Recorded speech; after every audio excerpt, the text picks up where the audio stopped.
graceful day, joyful smiles, when the sorrows are behind, just your love. Il m'a semblé vraiment très important de produire la chose avec une certaine ambition. Et le mieux était de trouver des soutiens dans le monde de la défense animale et de dire coucou, on existe, on a une démarche artistique et engagée à la fois. Est-ce que ça vous intéresse les uns les autres de venir nous rejoindre pour qu'on fasse quelque chose de plus fort ensemble? Et notre premier réflexe a donc été d'aller à la rencontre d'Aymeric Caron. Il venait de sortir le bouquin Nostek, un bouquin qu'on avait beaucoup aimé, et il était un peu le porte-parole comme ça des gens dans le monde médiatique, des gens qui défendaient la cause animale. On est allé le soir à une émission où on n'est pas couché. On est allé un peu en mode commando, c'est-à-dire qu'on planquait les CD et lettres sous les vêtements parce qu'on ne peut rien emmener dans ce genre d'émission. Pendant que la manager occupait un vigile et que le guitariste discutait avec quelqu'un d'autre un peu pour faire diversion, je suis allé voir Aymeric pour lui donner tout ça, dossier, et alors pour notre plus grand plaisir, il nous a rappelé le lendemain matin et on s'est rencontrés dans un café pour discuter du projet. J'ai décidé de soutenir le projet de The Aim parce que toutes les initiatives qui permettent de faire prendre conscience aux gens, aux consommateurs, que le fait de manger de la viande, ça a une implication sur les animaux, que c'est pas anodin, tout ce qui peut permettre de faire prendre conscience des réelles conditions d'élevage, d'abattage des animaux, tout cela, je le soutiens. Quand Guillaume est venu me voir pour me parler de ce projet, j'ai immédiatement dit que si je pouvais apporter ma petite pierre à l'édifice, je le ferais avec plaisir. Alors pour faire un dessin animé, c'est vrai qu'il faut de l'argent et on s'est dit comment sensibiliser les gens à notre projet pour récolter les fonds nécessaires à cette production. Et on a trouvé tout simplement l'idée du financement participatif KissKissBankBank, donc qui est une plateforme sur Internet qui permet de proposer un projet et en échange, les gens qui veulent soutenir ce projet en envoyant de l'argent ont des cadeaux en contrepartie.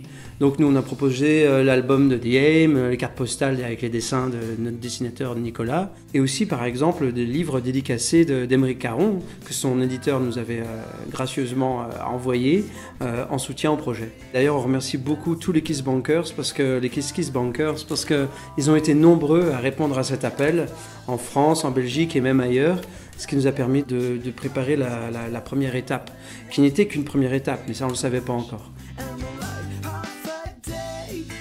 Très vite, l'ambition du projet était revue à la hausse. On a voulu ne pas s'y limiter à un dessin animé, mais aussi l'entourer d'une histoire en fiction et d'une partie filmée en réel.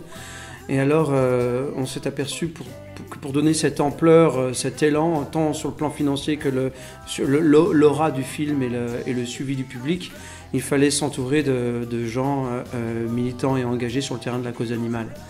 Alors on a toqué à pas mal de portes et on a eu un accueil très positif, très chaleureux, parce que les gens des organisations, des associations, les personnalités engagées pour la défense animale se sont aperçus qu'il n'y a pas tant d'artistes que ça qui s'investissent pour cette cause-là. Je trouve très chouette que les artistes, que ce soit cinéastes, chanteurs, musiciens, s'engagent dans la défense des animaux. Un groupe de musique qui essaye de faire passer ce genre de message, c'est extrêmement rare. Le monde culturel en général, que ce soit la musique, que ce soit le cinéma, peut apporter beaucoup à la cause des animaux. Et en l'occurrence ici, lorsque Guillaume nous a contactés pour savoir si nous étions intéressés de faire partie des parrains de ce film, on a d'abord été dans un premier temps séduit par le professionnalisme de la demande. Le projet semblait cohérent, mais surtout le projet semblait extrêmement sincère.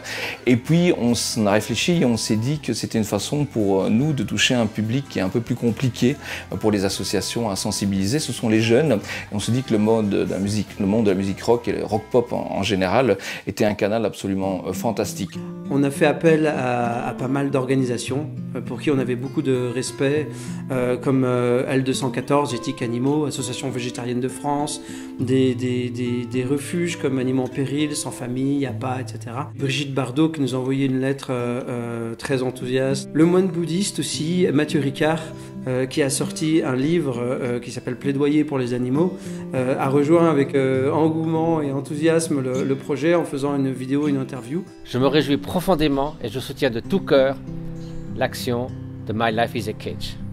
Jane Goodall, qui est une grande dame de la préservation des espèces, qui a écrit beaucoup de livres, tant sur le plan écologique que sur le plan de notre rapport avec les animaux.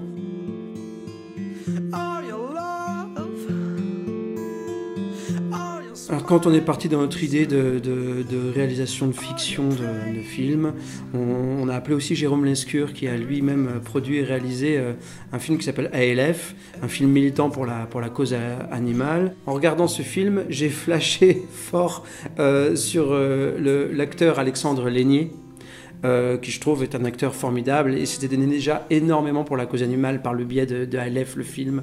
Et donc je l'ai appelé. J'ai trouvé que c'était quelqu'un qui présentait bien son projet, son film.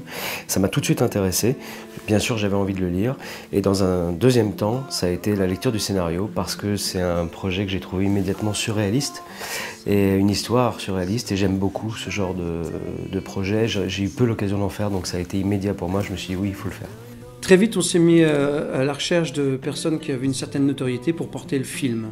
Alors on a envoyé des courriers un petit peu partout sur la planète, y compris au prince Charles pour l'anecdote, qui nous a répondu de façon enthousiaste et sympathique, mais en disant qu'il n'avait pas le temps, hélas, de venir jouer dans notre court-métrage.